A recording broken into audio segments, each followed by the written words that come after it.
كتابه المجيد وفي الفرقان الحميد.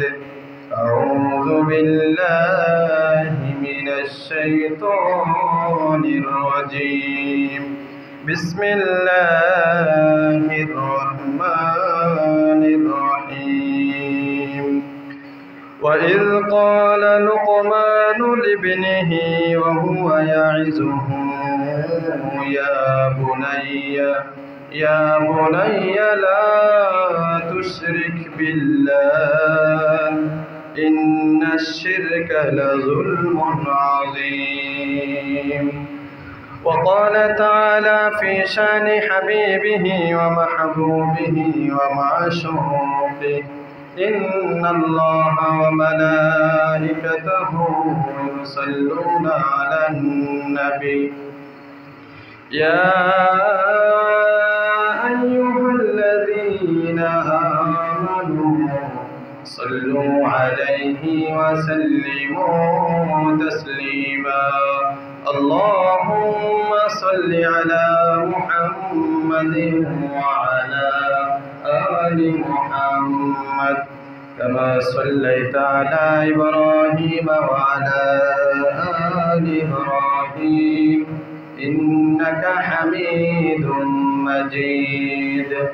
اللهم بارك على محمد وعلى آل محمد كما باركت على إبراهيم وعلى آل إبراهيم إنك حميد مجيد. بلغ العلا بكماله كشف الدجى بجماله حسنت جميع خصاله صلوا عليه وآله.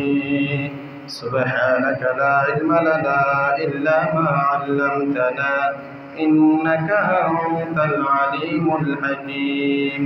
اللهم إني أعوذ بك من شر سمعي ومن شر بصري ومن شر لساني ومن شر قلبي ومن شر مني.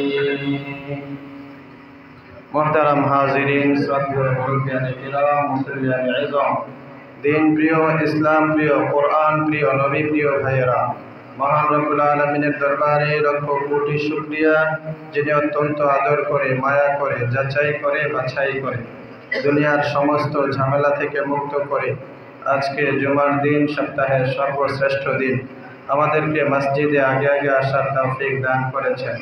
সেজন্য শুকরিয়া দান সকলেই পড়ে আলহামদুলিল্লাহ।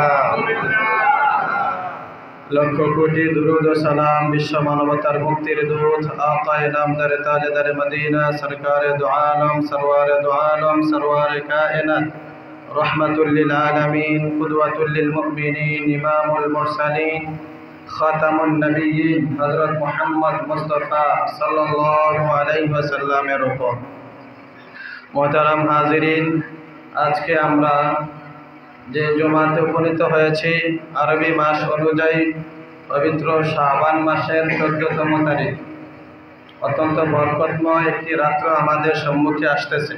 অর্থাৎ আজকের দিন শেষ হওয়ার পরে যে রাত্রটা শুরু হবে, হাদিসের ভাষায় যেটাকে বলা হয় লাইলাতুন নিসফি মিন শাবান, আমরা যেটাকে শবে বরাত বলে জানি। তো ফজিলতপূর্ণ এবং বরকতময় একটি রজনী আমাদের সম্মুখে আজকেই আসবে ইনশাআল্লাহ। আল্লাহ তাআলা যেন আমাদের হায়াতে বরকত দান করে, আজকের রজনীতে ইবাদত বন্দেগী করে আল্লাহ তাআলার পক্ষ থেকে মাগফিরাত হাসিল করার তৌফিক দান করেন, আমিন। পবিত্র শবে বরাত বা লাইলাতুন নিসফি মিন শাবান, এই বিষয়টা নিয়ে আমাদের দেশে অনেক বেশি তর্ক বিতর্ক এবং বাড়াবাড়িও আছে, ছাড়াছাড়িও আছে। কিন্তু ইসলাম আমাদেরকে যে শিক্ষাটা দেয় সেটা হলো মধ্যম পন্থা অবলম্বন করা, বাড়াবাড়িতেও না যাওয়া, ছাড়াছাড়িতেও না যাওয়া। মারামারি, কাটাকাটি, হানাহানি, তর্ক বিতর্ক, ঝগড়া বিবাদ দেখা যায় সাধারণ থেকে সাধারণ বিষয় আমাদের সমাজে এরকম ফিতনার আকার ধারণ করেছে যেগুলোর কারণে ভাই ভাই শত্রু হয়ে যায়, ঠিক না? এক ঘরে চলতেছে তো এক ভাই এক বিশ্বাস লালন করে, আরেক ভাই আরেক আকীদা লালন করে, যার কারণে দেখা যায় উভয় এই দুই ভাইয়ের মধ্যে ঝগড়া বিবাদ মৃত্যু পর্যন্ত। এমনকি এমন ঘটনা আছে মৃত্যুর পরে এক ভাই আরেক ভাইয়ের জানাজায়ও যাইতেছে না।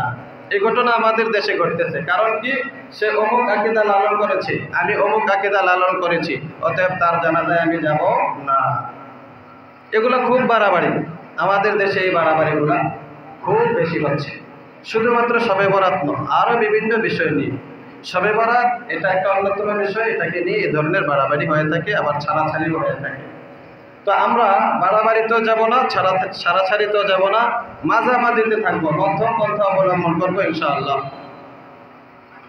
আল্লাহ হাবিব সাল্লাল্লাহু আলাইহি ওয়াসাল্লাম বলেন, খয়রুল উমুরি আওসাতুহা, সব কাজের মধ্যে মধ্যম পন্থা অবলম্বন করা এটা হলো ভালো। একেবারে বেশি করলাম আবার একেবারে করলামই না, এরকম না, মাঝামাঝি পথ অবলম্বন করা এটা ভালো, এটা উত্তম পন্থা। এজন্য আমরাও এই পন্থাটাই অবলম্বন করব। তো শবে বরাত সম্পর্কে কিছু বাড়াবাড়ি কিছু ছাড়াছাড়ি, আর আমরা যেটা অবলম্বন করবো সেটা হলো মাঝামাঝি মধ্যম পন্থা।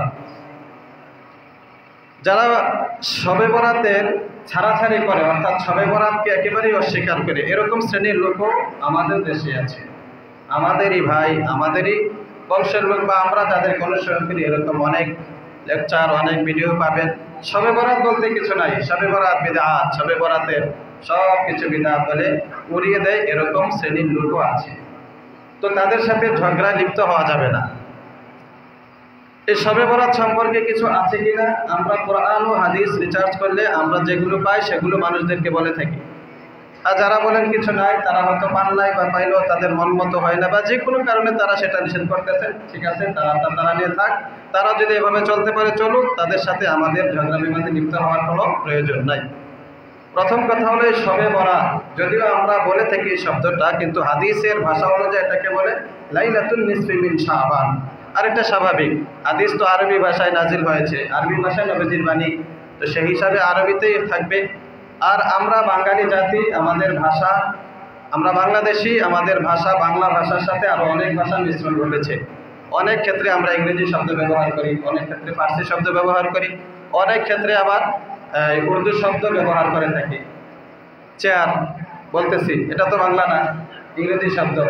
তারপরে পানি বলতেছি, পানি বাংলা শব্দ না, ফার্সি শব্দ বা উর্দু শব্দ।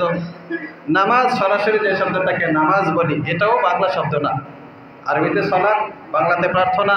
তো নামাজ এটাও ফার্সিতে আসছে। এরকম অনেক শব্দ আমরা পাবো যেগুলো আমরা ব্যবহার করতেছি। তো শব্দের ব্যবহার যে ভাষাই হোক, এটার জন্য তো এই কাজটা বেদাত হতে পারে না। কি বলে, নামাজ এটা আরবিতে বলি না, সালাত বলি না, এজন্য কি নামাজকে কে বেদাত বলতে পারবে?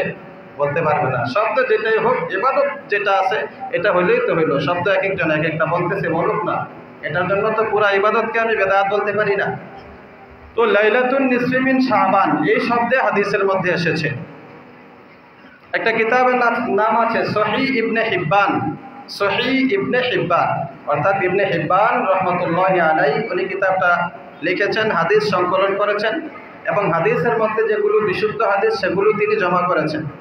অতীতেও এখানে বলেছিলাম যে হাদিসের কষ্টি পাথর দিয়ে ওলামায়ে কেরাম যারা আছেন তারা হাদিস রিসার্চ করেছেন, যাচাই বাছাই করেছেন। কোনো হাদিসকে তারা সহিহ বলেছেন, কোনো হাদিসকে হাসান বলেছেন, কোনো হাদিসকে জয়ীফ বলেছেন। এগুলো শাস্ত্রীয় পরিভাষা, সাধারণ মানুষ বুঝবেন না আপনারা, এজন্য এই বিষয়ে বিস্তারিত আলোচনা করবো না। তো যে হাদিসগুলো সহিহ, এগুলার ক্ষেত্রে কোনো ধরনের ত্রুটি পাওয়া যায় না। ত্রুটি বলতে হাদিসের মধ্যে ত্রুটি না, সনদের মধ্যে, অর্থাৎ যারা হাদিস বর্ণনা করেছেন তাদের ক্ষেত্রে অনেক সময় ত্রুটি পাওয়া যায়। কথার কথায় আমি আপনাদেরকে বয়ান করতেছি, তো আমার মাঝে এমন কিছু অভ্যাস আছে, বদ অভ্যাস আছে, যেগুলো আপনারা জানেন যে আমি মিথ্যা কথা বলি, আমি অবৈধ কাজে লিপ্ত আছি, আমি হারাম কাজে লিপ্ত আছি, যার কারণে আমি একটা কথা বলার পরে আপনারা এই কথাটা বলতে বাধ্য হবেন যে এই কথাটা মনে হয় ঠিক না, কারণ উনি অনেক মিথ্যা কথা বলে থাকেন, উনি অনেক খারাপ কাজে লিপ্ত হয়ে থাকেন, উনি অনেক ধরনের অবৈধ কাজে লিপ্ত, যার কারণে ওনার কথাটা পুরোপুরি গ্রহণযোগ্য না। হ্যাঁ, আবার এই কথাটাই যদি নির্ভরযোগ্য কোনো ব্যক্তি বলে থাকেন তখন আমার কথাটা মেনে নিতে হবে, যে যদিও উনি এই কথাটা বলেছেন, উনি মানুষ হিসাবে খারাপ হতে পারেন, কিন্তু আরেকজন ভালো মানুষ থেকেও আমরা এই কথাটা শুনেছি। ঠিক তদ্রূপ হাদিসের বর্ণনার ক্ষেত্রে এরকম, যিনি হাদিস রওয়ায়াত করেছেন আল্লাহ হাবিব সাল্লাল্লাহু আলাইহি সাল্লাম থেকে আমাদের পর্যন্ত আসতে অনেকজনের মাধ্যম হয়ে তো হাদিসটা এসেছে। তো মাধ্যম হিসেবে যারা ছিলেন তাদেরকে বলা হয় রাবি, মানে বর্ণনাকারী। ওনাদের মধ্যে কোনো ত্রুটি থাকার কারণে কখনো কখনো মুহাদ্দিসিনে কেরাম বলেন এই হাদিসটা জয়ীফ, জয়ীফ মানে দুর্বল। আবার কখনো কখনো বলেন এই হাদিসটা হাসান, কখনো বলেন সহিহ, কখনো বলেন জাল। জাল যেটা সেটা সবার মতে পরিত্যাজ্য, এটা গ্রহণযোগ্য না, কারণ জাল মানে যেটা বানানো, মানুষের বানানো। তো এই শবে বরাত কেন্দ্রিক অনেক জাল হাদিসও আছে, সহিহ হাদিসও আছে, জয়ীফ হাদিসও আছে। আজকে আমরা সংক্ষিপ্ত সময়ে এই বিষয়গুলো আলোচনা করব। যে কিতাবের নাম বলেছিলাম সহিহ ইবনে হিব্বান, এই কিতাবের 5665 নাম্বার হাদিস। এখানে সব হাদিসগুলো সহিহ, এটা সবার মতে। এই হাদিসের মধ্যে আছে হযরত মুআয ইবনে জাবাল রাদিয়াল্লাহু তাআলা আনহু থেকে বর্ণিত, নবীজির প্রিয় সাহাবী। عن معاذ بن جبل رضي الله تعالى عنه قال قال رسول الله صلى الله عليه وسلم يطلع الله إلى خلقه في ليلة النصف من شعبان فيغفر لجميع خلقه إلا لمشرك أو مشاح। আল্লাহর হাবিব সাল্লাল্লাহু আলাইহি ওয়াসাল্লাম বলেন, লাইলাতুন নিসফি মিন শাবান, অর্থাৎ শাবানের অর্ধ রজনী, অর্ধ শাবানের রজনী, আজকে যে রাত্রটা আসবে 14তম দিনের রাত্র, দিন শেষ হয়ে রাত্র যেটা শুরু হয় 15তম রাত্র, শাবানের 15তম রাত্র অর্থাৎ শবে বরাতে ইয়াত্তালিউল্লাহু ইলা খালকিহি, আল্লাহ তাআলা সৃষ্টি জীবের দিকে বিশেষভাবে রহমতের দৃষ্টি দেন, সৃষ্টির দিকে বিশেষ রহমতের দৃষ্টি দেন। কেমন রহমতের দৃষ্টি এটা? এত বড় রহমত, বিশাল একটা রহমতের দৃষ্টি এমনভাবে সৃষ্টি জীবের উপরে পড়ে, ফায়াগফিরু লিজামিই খালকিহি, যার কারণে আল্লাহ তাআলা তার সমস্ত সৃষ্টি জীবকে ক্ষমা করে দেন। সুবহানাল্লাহ। ইল্লা লিমুশরিকিন আও মুশাহিন, তবে মুশরিক এবং মুশাহিন দুই শ্রেণীর লোক আছে, তাদেরকে ক্ষমা করবেন না। মুশরিক মানে হলো শিরিককারী, যারা আল্লাহর সাথে শরীক সাব্যস্ত করে, তাদেরকে আল্লাহ তাআলা ক্ষমা করবেন না। দ্বিতীয় পর্যায়ে দ্বিতীয় শ্রেণীর লোক হলো মুশাহিন। মুশাহিন মানে হলো বিদ্বেষ পোষণকারী, অন্যের সাথে শত্রুতা পোষণকারী। এই দুই শ্রেণীর লোকদেরকে আল্লাহ তাআলা এই বরকতময় রজনীতেও ক্ষমা করবেন না। তাহলে এই হাদিসের দ্বারা প্রমাণিত হয়ে গেল এই রাত্রটা বরকতময় রাত্র, এই রাত্রের ফজিলত আছে, মর্যাদা আছে, যার কারণে আল্লাহ তাআলা বিশেষ নজর দেন, রহমতের দৃষ্টি দেন এবং সৃষ্টি জীবকে ক্ষমা করে দেন। মুশরিক এবং মুশাহিন যারা শিরিক করে তাদেরকে ক্ষমা করেন না, যারা অন্যের সাথে বিদ্বেষ পোষণ করে, শত্রুতা লালন করে মনে মনে, এরকম লোকদেরকে আল্লাহ তাআলা ক্ষমা করবেন না। তাহলে এই হাদিসটা যে সহিহ, এটা সবাই মানে। যারা বলে শবে বরাত বিদআত, তারাও এই হাদিসটাকে সহিহ মানে। মানার পরও তারা বলে কিন্তু এই রাত্রে কোনো ইবাদত বন্দেগী একত্রিত হওয়া, জমা হওয়া, এই রাত্রের জন্য আলাদা জিকির আজকার করা, এগুলো করা যাবে না, তারা বলে থাকে। আমরা এবার কি কি করব এই রাত্রে, দেখি হাদিসের মধ্যে পাওয়া যায় কিনা। নবীজি সাল্লাল্লাহু আলাইহি ওয়াসাল্লামের স্ত্রী আমাদের আম্মা জান হযরত আয়েশা সিদ্দিকা রাদিয়াল্লাহু তাআলা আনহা থেকে হাদিস বর্ণিত, ইবনে মাজাহ শরীফের হাদিসের মধ্যে এসেছে। আম্মা জান আয়েশা সিদ্দিকা রাদিয়াল্লাহু তাআলা আনহা বলেন, শুআবুল ঈমান নামক কিতাবে হাদিসটা এসেছে। শুআবুল ঈমান, ইমাম বাইহাকি রহমাতুল্লাহি আলাইহি একজন বড় মাপের আলেম ছিলেন, তিনি কিতাব লিখেছেন শুআবুল ঈমান। এই কিতাবের মধ্যে তিনি হাদিসটা এনেছেন শুআবুল ঈমানের 3554 নম্বর হাদিস। আনা আয়েশা রাদিয়াল্লাহু তাআলা আনহা ক্বালাত قام رسول الله صلى الله عليه وسلم يصلي من الليل।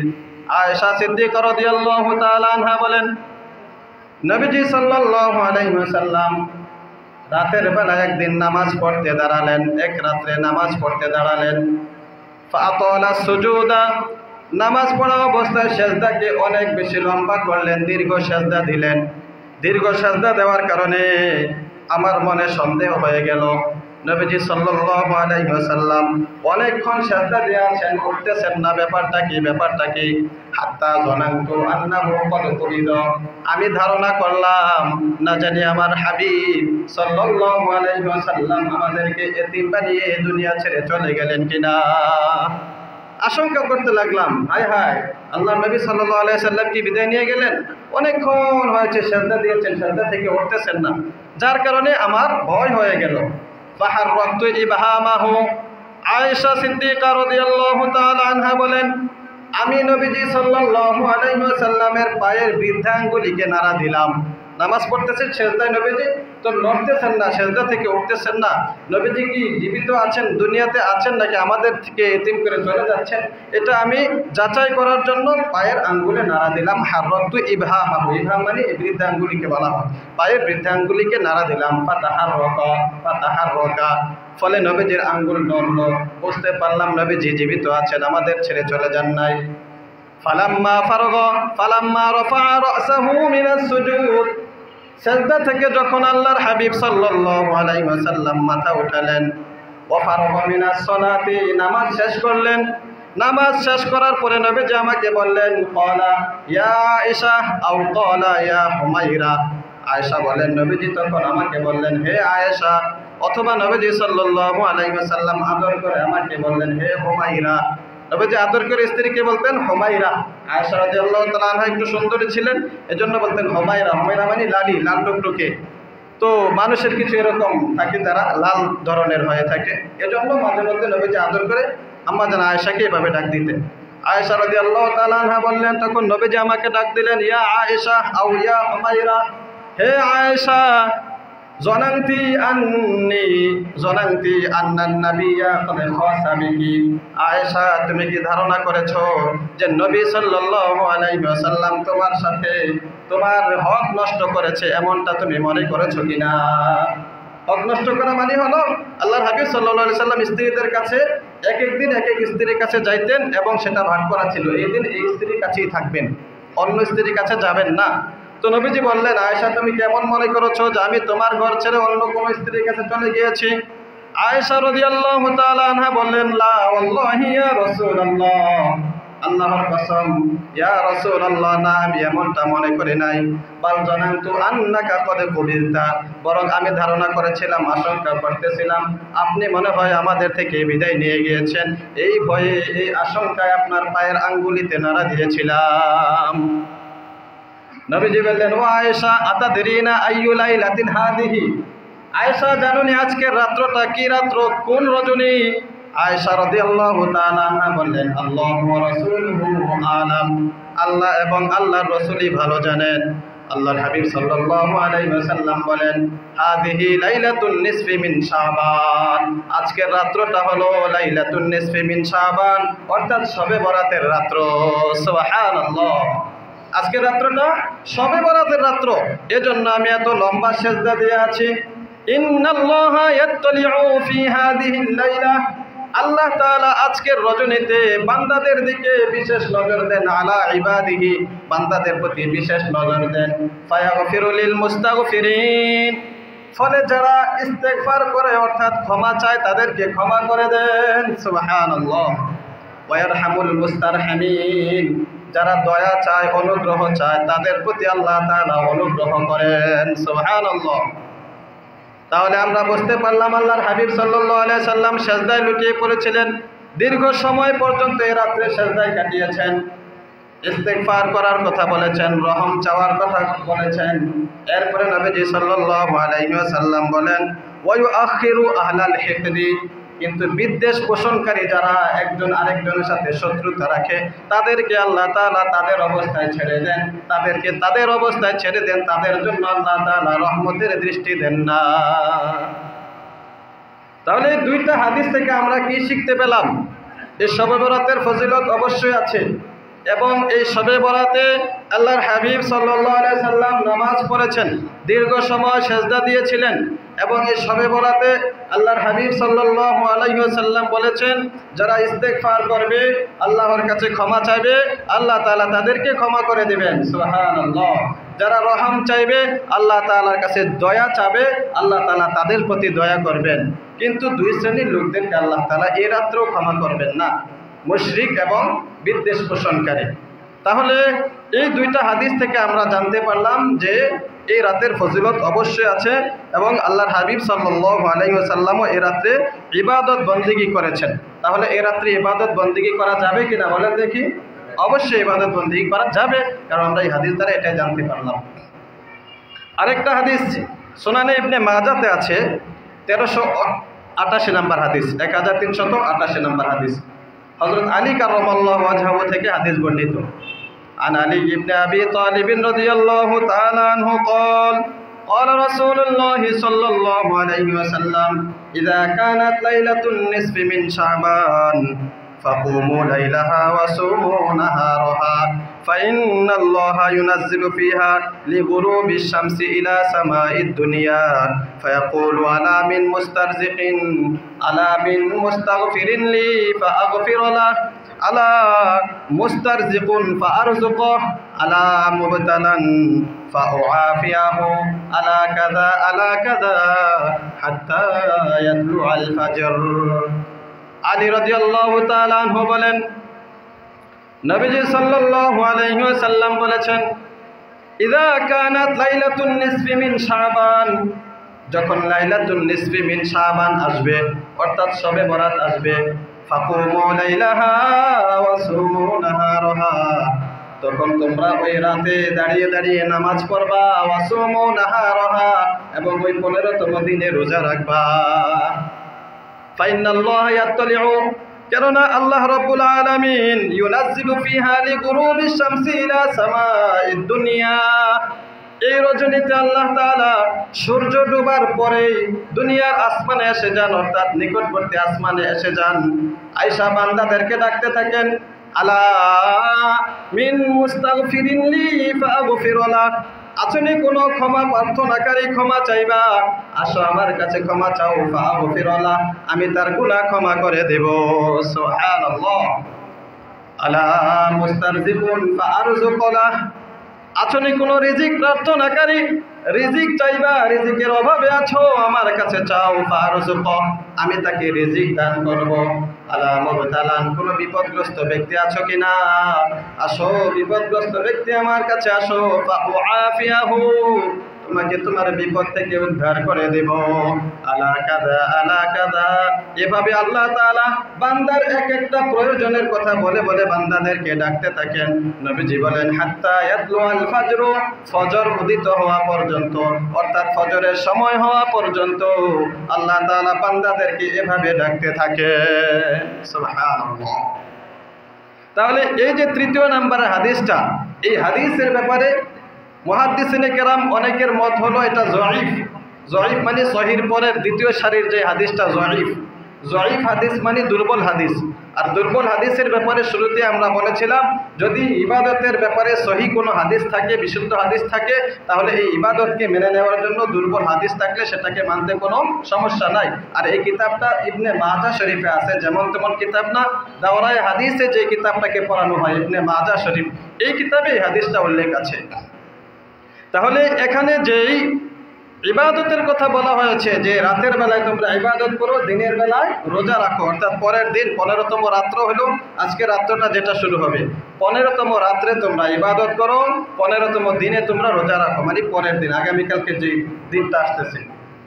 এখন এই হাদিসের উপর ভিত্তি করে অনেকে বলেন শুধু 15 তারিখে রোজা রাখা যাবে না, এমনকি আমাদের দেশে যেটা বলেছিলাম বাড়াবাড়ি পর্যায়ের যারা একটু ছাড়াছাড়ি করেন, মানে তারা ইবাদতকে সহজে মানতে রাজি না, তারা বলেন যে, একজনের লেকচার আমি শুনেছি, ভিডিওতে শুনেছি, এ সম্পর্কে অনেকগুলো ভিডিও দেখেছি, বাংলাদেশের একজন স্কলার, উনি বলতেছেন একজন মানুষ জাহান্নামে যাওয়ার জন্য এই 15 শাবান রোজা রাখাই তার জন্য যথেষ্ট হবে। নাউজুবিল্লাহি মিন যালিক বলতেছেন, এবং ওনার অনেক অনুসারী আছেন, এখানেও অনেকে আছেন, ওনাদের লেকচার শুনে থাকেন।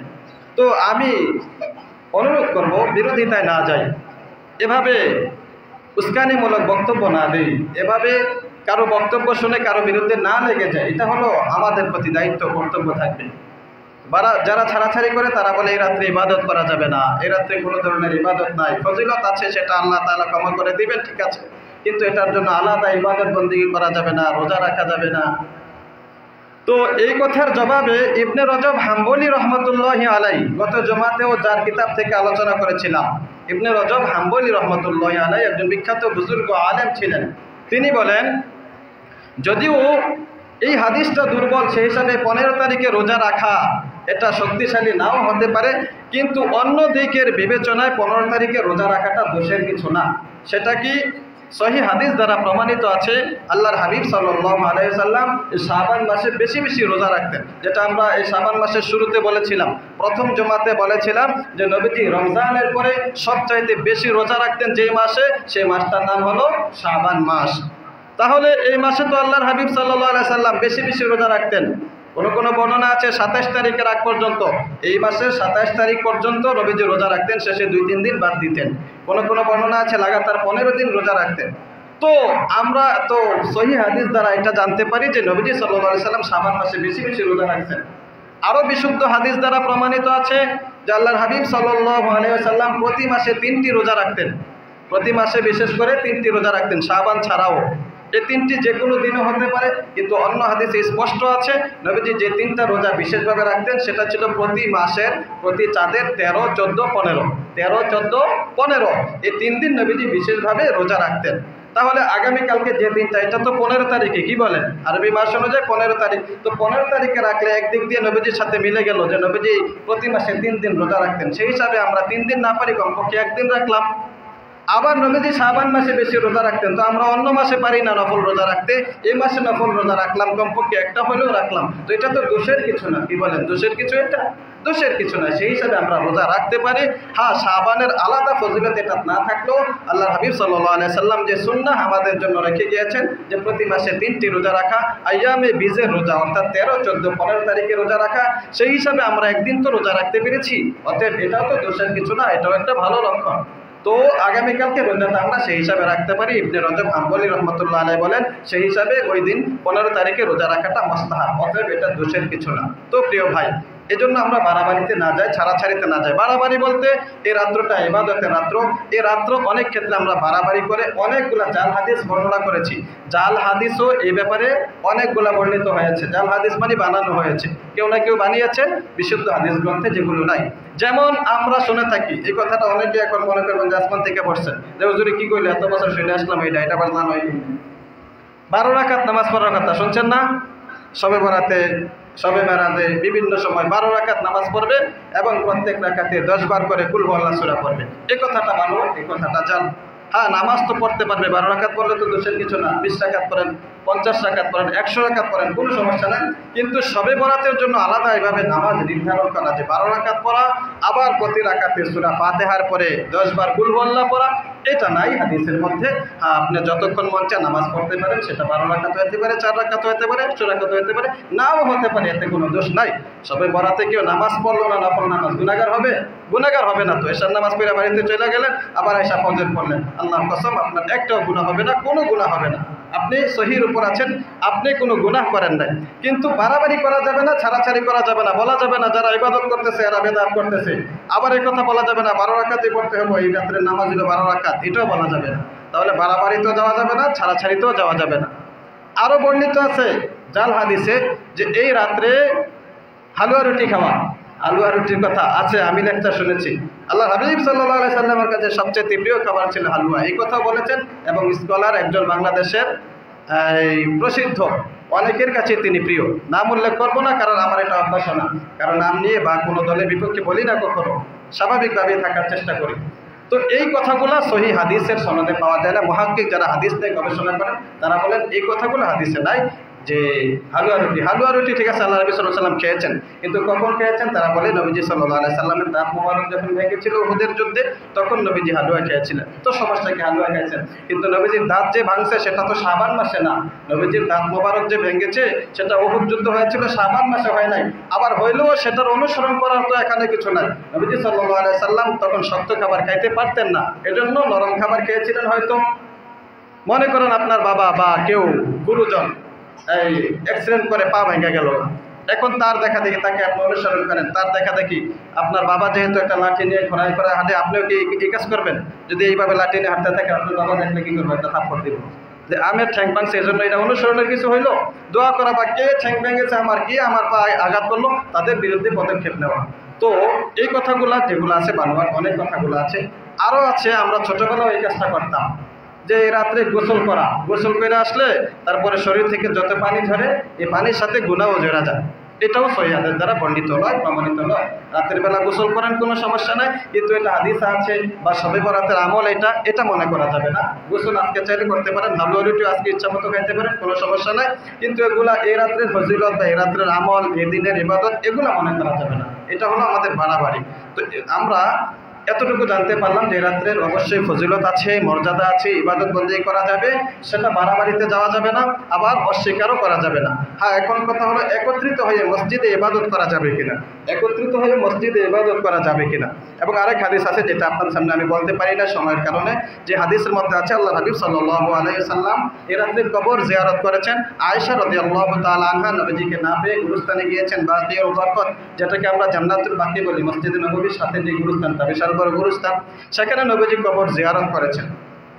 তো এই হাদিসগুলোর দ্বারা আমরা জানতে পারি যে এই রাত্রে কবরের জিয়ারতও করা যাবে, তবে আল্লাহ হাবিব সাল্লাল্লাহু আলাইহি সাল্লাম একা একা গিয়েছেন এবং সাহাবায়ে কেরামও দলবদ্ধভাবে কবরে যে জিয়ারত করেন না, বিষয়টা পছন্দ করতেন না। এই জন্য কবরে জিয়ারত করতে গেলে কোনো সমস্যা নেই, যাওয়া যায়, কিন্তু আলাদা একেবারে অনেক মানুষ নিয়ে না যাওয়া। যখন মানছিল আপনি কবরে গিয়ে জিয়ারত করে আসলেন, সমস্যা না, এটা বেদাতের কিছু না। এবং নামাজ পড়া, দীর্ঘ সময় সাজদায় থাকা, এটা হলো এই রাত্রের ইবাদত। এবং তাসবিহ তাহলিল করা, ইস্তেগফার করা, যেটা হাদিসে স্পষ্ট এসেছে, ইস্তেগফার করা, তারপরে আল্লাহ তাআলার কাছে রোনাজারি করা, কান্নাকাটি করা, আল্লাহ তাআলার কাছে গুনাহ মাফ চাওয়া, এই হলো এই রাত্রের আমল, এই রাত্রের ইবাদত। আল্লাহ তাআলা আমাদেরকে বাড়াবাড়ি এবং ছাড়াছাড়ি থেকে বেঁচে থেকে মধ্যম পন্থা অনুযায়ী আমল করার তৌফিক দান করুন। আমিন। মসজিদের জন্য সকলে দান।